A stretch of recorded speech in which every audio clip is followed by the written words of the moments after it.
Sa ngalan ng Ama, ng Anak, ng Espiritu Santo. Amen. Sumainyo ang Panginoon. At sumaiyo rin. Mga kapatid, halina't manawagan kay Kristo upang ang ating kapatid na yumao, pagkalooban niya ng awat kalinga.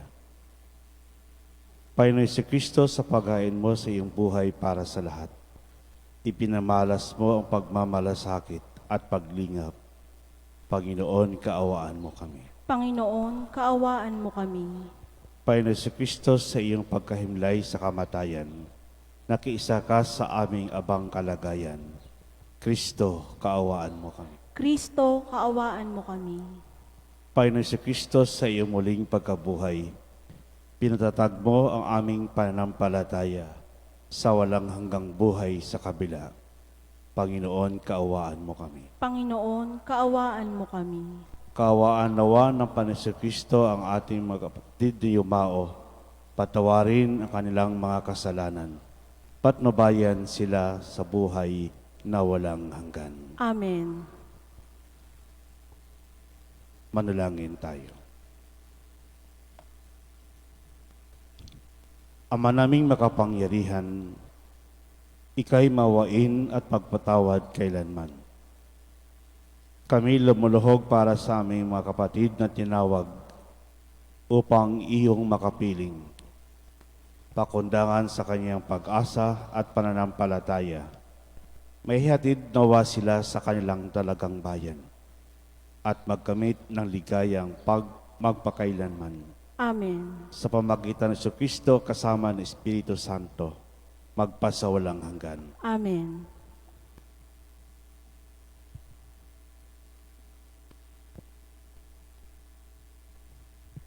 Ang salita ng Diyos mula sa ikalawang aklat ng Makabeyo. Noong mga araw na iyon, nagpalikom si Judas Makabeyo ng mga kaloob na umabot sa halagang 4 na librang pilak at ipinadala ito sa Jerusalem upang ihandog na pantubos sa kasalanan. Ginawa ito ni Judas sapagkat naniniwala siya sa muling pagkabuhay ng mga patay. Kung hindi, magiging kahangalan lamang ang ipanalangin pa ang mga namatay na. Dahil buo ang kanyang paniniwala na ang lahat ng namamatay na nanatiling tapat ay tatanggap ng dakilang gantimpala. Ginawa niya ang paghahandog na iyon upang ang pagkakasala ng mga namatay na ito ay patawarin. Ang salita ng Diyos. Salamat sa Diyos. Salmong tugunan, Panginooy nagmamahal at mawain sa tanan. Panginooy nagmamahal at maawain sa tanan. Kay ganda ng kalooban, mahabagin itong Diyos, kung magalit ay banayad, kung umibig na may lubos, kung siya ay magparusa, di katumbas ng pagsuway, di na tayo sinisingil sa nagawang kasalanan. Panginooy nagmamahal at maawain sa tanan. Kung paano nahahabag ang ama sa anak niya, gayon siya nahahabag sa may takot sa kanya. Alam niya na alabok yaong ating pinagmulan. Alam niyang babalik din sa alabok kung mamatay. Panginooy nagmamahal at maawain sa tanan. Ang buhay ng mga tao'y parang damo ang katulad. Sa parang ay lumalago, na animo ay bulaklak. Kapag ito'y nahanginan, nawawala't nalalagas, nawawala man din ito at hindi na namamalas. Panginooy nagmamahal at maawain sa tanan. Ngunit ang pag-ibig ng Diyos ay tunay na walang hanggan. Sa sino man na sa Kanya'y may takot at pagmamahal. Ang matuwid niyang gawa ay wala ring katapusan. Yaong magtatamo nito'y ang tapat sa kanyang tipan at tapat na sumusunod sa bigay na kautusan. Panginooy nagmamahal at maawain sa tanan.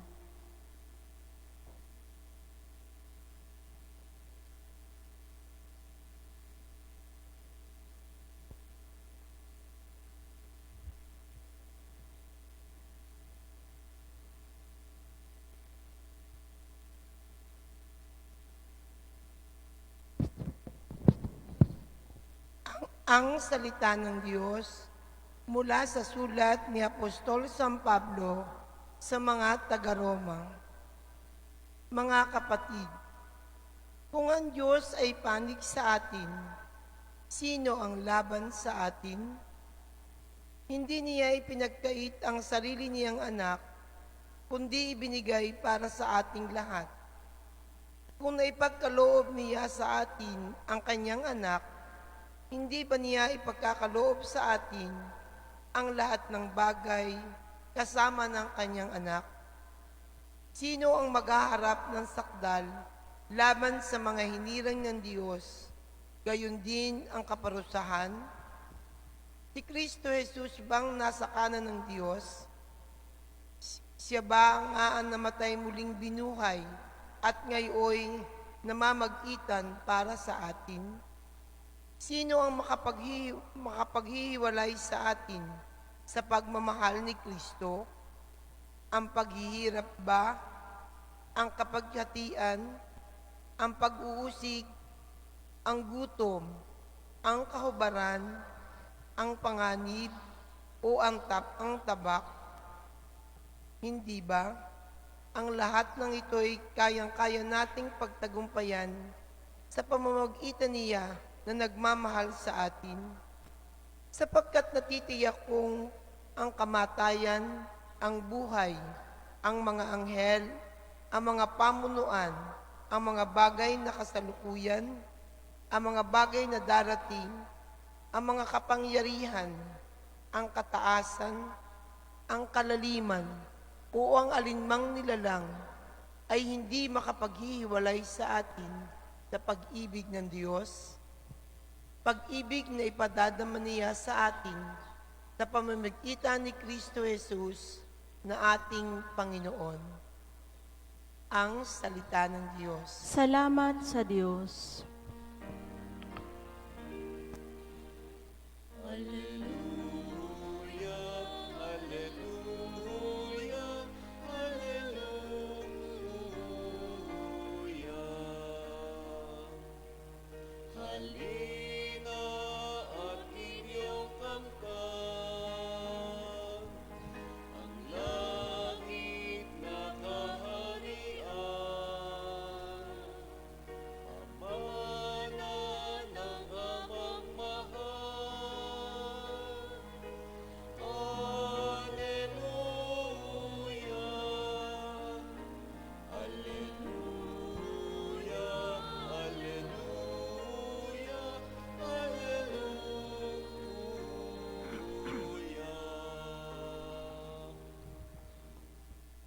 Sumainyo ang Panginoon. At sumaiyo rin.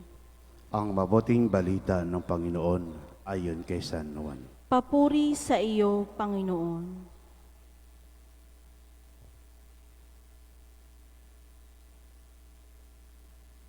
Noong panang iyon, sinabi ni Jesus sa kanya maalagad, "Huwag kayong mabalisa. Manalig kayo sa Diyos at manalig din kayo sa akin. Sa bahay ng aking ama ay may maraming silid. Kung hindi gayon, sinasabi ko na sana sa inyo. At paroroon ako upang ipaghanda ko kayo. Kapag naroon ako at ipaghanda ko kayo, babalik ako at isasama kayo sa kinaroroonan ko." Sinabi sa kanya ni Tomas, "Panginoon, hindi po namin alam kung saan kayo pupunta. Paano naming malalaman ang daan?" Sumagot si Jesus, "Ako ang daan, katotohanan at buhay. Walang makapupunta sa Ama o hindi sa pamamagitan ko. ang mabuting balita ng Panginoon. Pinupuri ka namin, Panginoong Hesukristo.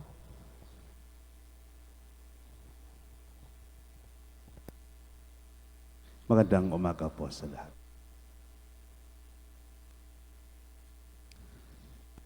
Life is not about numbers. Life is not about length of life. Strive not for a long life, but strive to live a meaningful life. Matagal na po akong pari at napagtanto ko po may iba't ibang mukha ang kamatayan. Maraming mukha ang kamatayan. Ang iba po umaabot ng 50, 60, 90. Isang araw nagmas po ako, ang edad po namatay ay 103. Ang iba naman sa sinapupunan ay namamatay na po. Kaya po ang laging tanong, meron bang araw na kung saan namamatay ang tao? Ang laging tanong po, ang sagot ko po ay every day is the right time to die. Hindi lamang sapat at hindi lamang tama kapag tayo'y hindi handa sa buhay ng bawat isa. Dapat lamang tayo gumawa ng mabuti at mamuhay sa katotohanan. Ang sinasabi po ng ating mabuting balita, kung anumang ginawa natin sa maliliit, sa mga aba, ay siya ring ginagawa natin sa Diyos. Pagsikapan po natin gumawa ng kabutihan para sa mga aba at maliliit na tao. Ang kamatayan po ay nag-iwan ng sugat sa bawat isa. Ito po ang dahilan kung bakit tayo umiyak. Ito po ang dahilan kung bakit tayo tumangis. Ito din po ang dahilan kung bakit ang dami na tanong sa Diyos, Lord, bakit namatay ang aking kaibigan, ang aking mahal sa buhay? Kaya po kapag tayo nasusugatan, pilit nating inaalis. Dahil natura ng tao, ayaw niyang masugatan. Alam niyo po, nang si Jesus napakita sa kanyang apostoles, hindi niya po iniwan ang kanyang sugat. Pinakita niya po ang kanyang sugat, patunay na siya'y galing sa isang imperpektong bagay. Kapag tayo masugatan, huwag po nating alisin. Dahil ito'y parte ng buhay ng tao. Hindi lamang sugat ang iniiwan ng kamatayan. Ang kamatayan po ay nag-iiwan din ng alaala sa bawat isa sa atin. A lot of scholars would say that the best memory of a person is not kept in the mind but in the heart. There is a language that the mind cannot understand, only through the heart. And it is the language of love. Maraming alaala ang iniwan ng ating mahal sa buhay na nakatago sa puso ng bawat isa. Ang tawag po natin ay remembrance of the heart. Remembrance of the heart. There is nothing more comforting to hear the consoling word of Jesus. May they rest in peace in God's love. If you have a heart, love somebody. But if you have a big heart, love everybody. Kaya po, sa buhay natin, kapag tayo namatayan, binibihisan po natin ng maayos yung ating mahal sa buhay. Binibigyan po natin ng magandang kabaong. Maraming flowers para maging beautiful sa mga tao. Ito din po ang nais ng Diyos sa bawat isa. Na hinahangad ng Diyos sa bawat isa na tayo'y maging beautiful sa mata ng Diyos. Kaya po, death is beautiful. What makes death beautiful? Maganda po ang kamatayan dahil may langit. At kapag langit pag-usapan natin, andun yung buhay na walang hanggan. Kapag langit ang pinag-usapan natin, naroon si Jesus. Death is beautiful dahil maraming silid ang tahanan ng ating Ama. Naka-reserve na po sa bawat isa. Ito po ang tunay nating tahanan, ang ating tahanan sa langit. Sa kamatayan, magkaroon po ng real homecoming ang Diyos at ang kanyang mga anak. Sabi po ni Job, naked I came forth from my mother's womb, and naked I shall go back again. Ako'y walang-wala. Lahat na ito ay galing sa Diyos. Babalik ako sa Diyos na walang-wala. Ito po ang kagandahan, ang kahulugan ng kamatayan, bakit siya naging beautiful sa mata ng Diyos. Langit ang inaasam at inahangad ng bawat isa. If you want to go heaven, if you want to go to paradise, check your heart.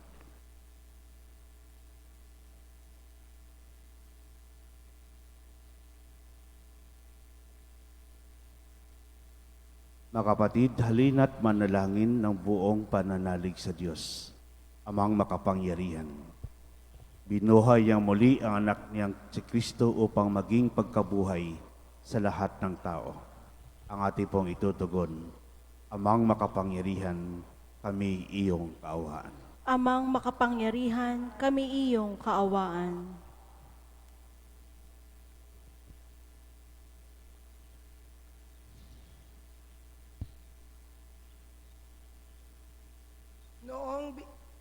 Noong binyagan ang ating mga kapatid na sa kanila'y ipinunla ang binhi ng buhay na walang hanggan, naway umani ito ng pagkabuhay sa piling ng mga banal sa kalangitan. Idalangin natin sila sa poong may kapal. Amang makapangyarihan, kami iyong kaawaan. Ang lahat ng namatay na umaasang muling mabubuhay ay malugod nawang tanggapin ng Diyos sa piling niya sa kalangitan. Idalangin natin sila sa poong may kapal. Amang makapangyarihan, kami iyong kaawaan. Ang lahat ng ating mga kapatid na naririto, ang mga nagdadalamhati at nalulumbay, at ang lahat ng sa kanila'y nakikiramay, ay magkasama-sama nawa sa langit na tahanan. Idalangin natin sila sa poong may kapal. Amang makapangyarihan, kami iyong kaawaan. Naway gantimpalaan ng Panginoon ang ating mga yumaong kapatid, kamag-anak, at pinagkakautangan ng loob. Idalangin natin sila sa poong may kapal. Amang makapangyarihan, kami iyong kaawaan.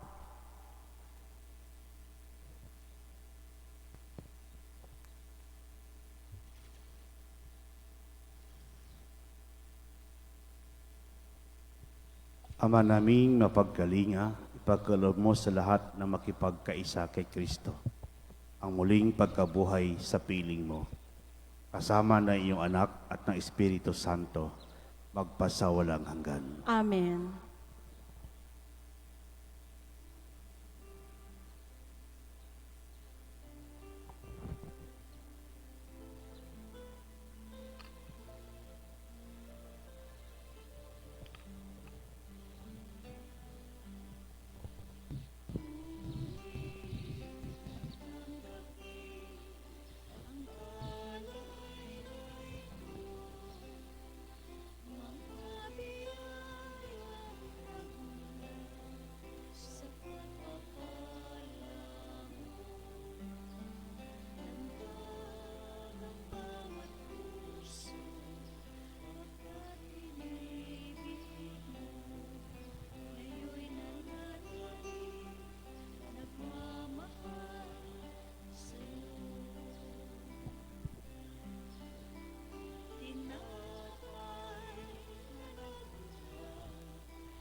Manalangin mga kapatid upang paghahain natin kalugdan ng Diyos amang makapangyarihan. Tanggapin nawa ng Panginoon itong paghahain sa iyong mga kamay, sa kapurihan niya at karangalan, sa ating kapakinabangan at sa buong sambayanan niyang banal.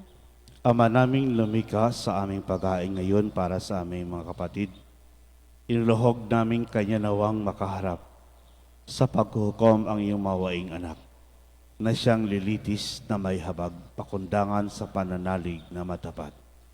Sa kanyang pagmalasakit at pagliligtas, bilang aming tapamagitan kasama ng Espiritu Santo, magpasawalang hanggan. Amen. Sumainyo ang Panginoon. At sumaiyo rin. Itaas sa Diyos ang inyong puso at diwa. Tinaas na namin sa Panginoon. Pasalamatan natin ng Panginoong ating Diyos. Marapat na siya'y pasalamatan. Ama namin makapangyarihan, tunay marapat ni kay aming pasalamatan sa pamagitan ni Kristo na aming Panginoon. Sa gabi ng kamatayan ay pag-asang sumisilay. Ang muli niyang pagkabuhay na aming kinabukasan, loob namin lumalakas, ngayon aming natitiyak. Nakamatay ay lilipas. Di ito ang aming wakas, sa sandali ng pagpanaw, ikay aming hantungan. Kami ngayon namamatay, sa iyo bukas mabubuhay. Kaya kaisa na maanghel nagsisiawit ng papuri sa iyo. Nang walang humpay sa kalangitan, kami nagbubunyi sa iyong kadakilaan. Santo, Santo, Santo Panginoong Diyos ng mga hukbo, napupuno ang langit at lupa ng kadakilaan mo, o sana sa kaitaasan. Pinagpala ang naparirito sa ngalan ng Panginoon, o sana sa kaitaasan. Ama naming banal, ikaw ang bukal ng tanang kabanalan. Kaya't sa pamagitan ng Espiritu, gayong banal ang kaloob na ito, upang para sa aming maging katawan at tugo ng aming Panginoong Hesukristo. Bago pinagtisang kusang loob na maging handog, hinawakan niya ang tinapay, pinasalamatan kaniya. Pinaghati-hati niyon inabot sa kanya maalagad at sinabi, tanggapin niyong lahat ito at kanin. Ito ang aking katawan na iihandog para sa inyo.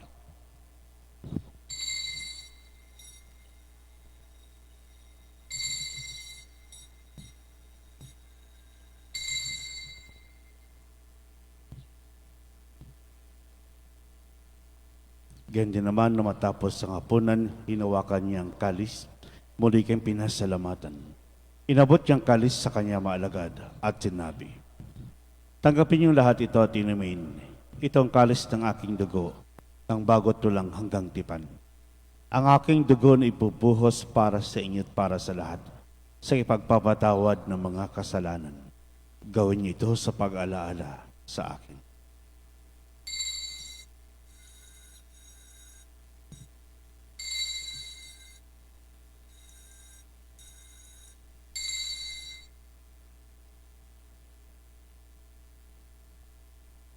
Pagbunyi po natin ang misteryo ng pananampalataya. Si Kristo'y namatay, si Kristo'y nabuhay, si Kristo'y babalik sa wakas ng panahon.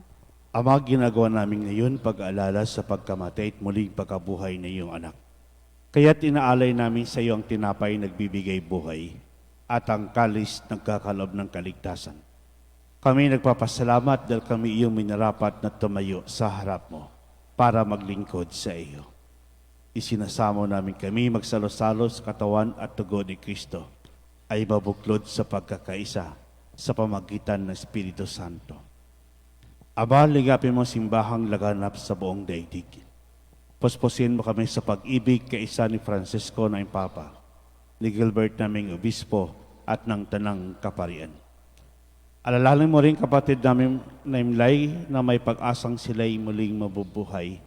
Ganyan din lahat ng mga pumanaw. Kaawaan mo sila at patuloyin sa iyong kaliwanagan. Kaawaan mo padapating kami lahat makasalo sa iyong buhay na walang wakas. Kaysa na mga Birhing Maria, Ina ng Diyos. Kaysa na mga apostol at lahat ng mga banal na namuhay dito sa daigdig ng kalugod-lugod sa iyo. May pagdiwang nawa namin ang pagpupuri sa ikararangal mo sa pamagitan na iyong anak na aming Panginoong Hesukristo. sa pamagitan ni Kristo kasama niya at sa Kanya. Ang lahat ng parangal at papuri sa iyo. Diyos sa makapangyarihan, kasama ng Espiritu Santo, magpasawalang hanggan.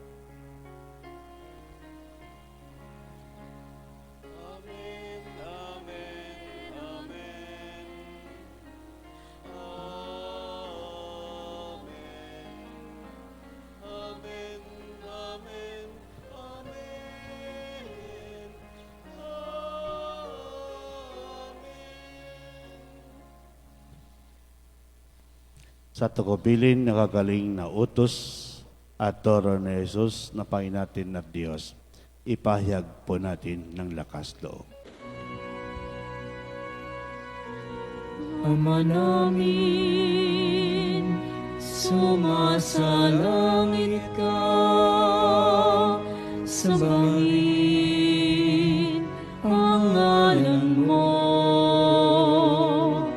mapasa amin ang kaharian mo, sundin ang loob mo dito sa lupa para nang sa langit. Bigyan mo kami ngayon ang aming kakanin sa araw-araw. At patawarin mo kami sa aming mga sala para ng pagpapatawad namin sa nagkakasala sa amin. At huwag mo kaming ipahintulot sa tukso at iadya mo kami sa lahat ng masama. Hiniling namin kami adya sa lahat ng masama pagkalooban na kapayapaan araw-araw. Iligtas sa kasalanan, ilayo sa lahat ng kapahamakan.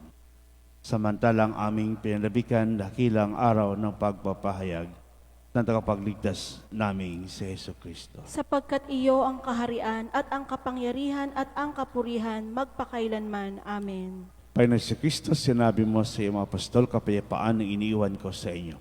Ang aking kapayapaan ibinibigay ko sa inyo. Tunghayin mo ang aming panampalataya at huwag ang aming mga pagkakasala.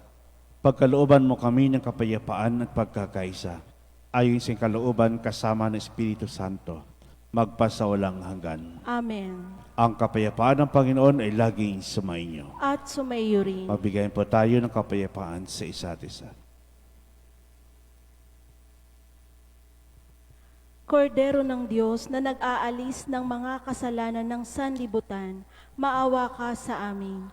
Kordero ng Diyos na nag-aalis ng mga kasalanan ng sanlibutan, maawa ka sa amin. Kordero ng Diyos na nag-aalis ng mga kasalanan ng sanlibutan, ipagkaloob mo sa amin ang kapayapaan.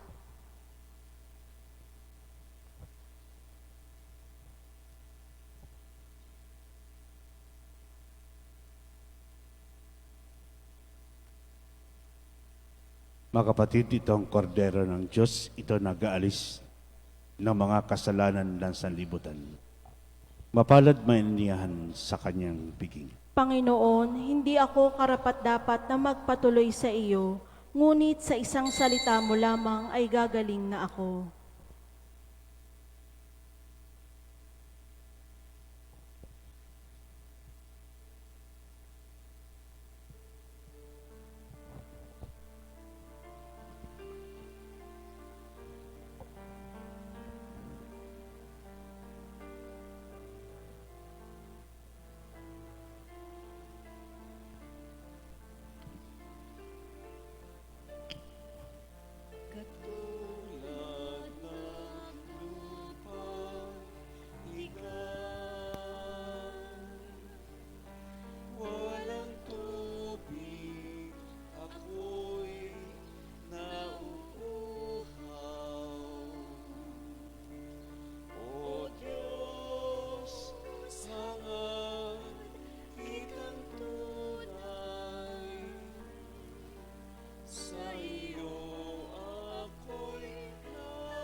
Manalangin tayo. Ama naming mapagmahal, nilagak na iyong anak sa amin na pabaong pagsasalo sa banal na piging.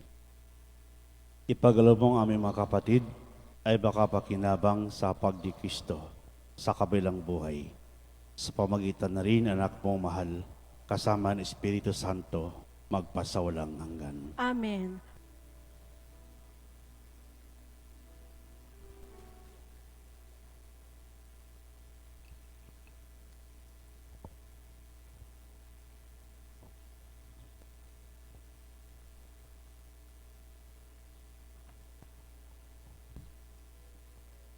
Mga kapatid, ipahayag natin ang ating pagmamahal sa kanila. Tagapin natin na maluwag sa kalooban ang kanilang pagpanaw. Umaasa tayong magkita-kita muli sa piling ni Jesus. Doon wala ng dusa, kalungkutan at kamatayan, kundi namamayani ay lubos na ligaya at buhay na walang hanggan. Amen.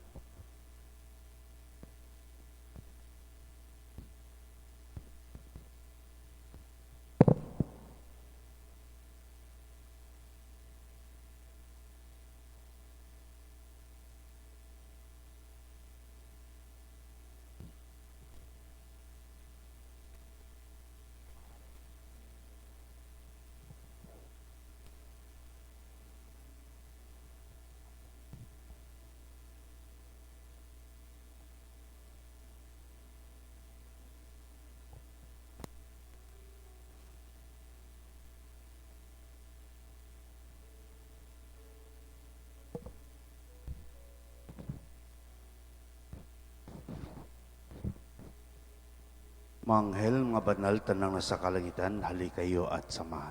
Ang giliw naming mga pumanaw sa piling ng poong mahal. Si Kristo mag-aakay sa kandungan ni Abraham upang doon ay humimlay. ang giliw naming mga pumanaw sa piling ng poong mahal. Sa ilaw na walang hanggan, kapayapaan kailanman, pagkamitin na may kapal. Ang giliw naming mga pumanaw sa piling ng poong mahal. Ama naming mapagmahal, inalbi namin ang aming mga kapatid na pumanaw sa buhay na ito. Huwag mo silang pababayaan. Pamalagin mo siyang buhay sa iyong pag-ibig, alang-alang sa iyong awat pag-ibig. Patawarin mo sana ang kanilang mga kasalanan, pagkukulang at nagawang pagkakasala, dala ng kanilang kahinaan. Manatili nawa silang maligaya sa iyong piling, kasama ng iyong anak at ng Espiritu Santo, magpasawalang hanggan. Amen. Paalam sa iyong kapatid na pumanaw, mapasapiling kanawa ng poong may kapal. Ang pagpapala ng Diyos ay baonin mo. Sa ngalan ng Ama, ng Anak, ng Espiritu Santo. Amen.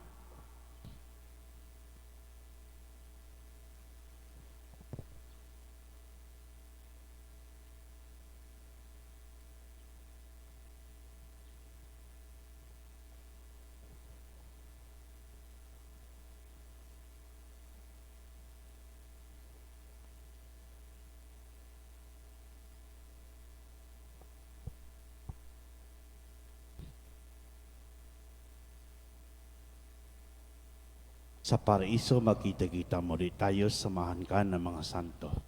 Kahit na may nauuna, tayo rin ay magsasama upang lagi tayong lumigaya sa piling ng Diyos Ama. Amen. Sumainyo ang Panginoon. At sumaiyo rin. Pagpalain kayo ng makapangyarihang Diyos, ang Ama at Anak at Espiritu Santo. Amen.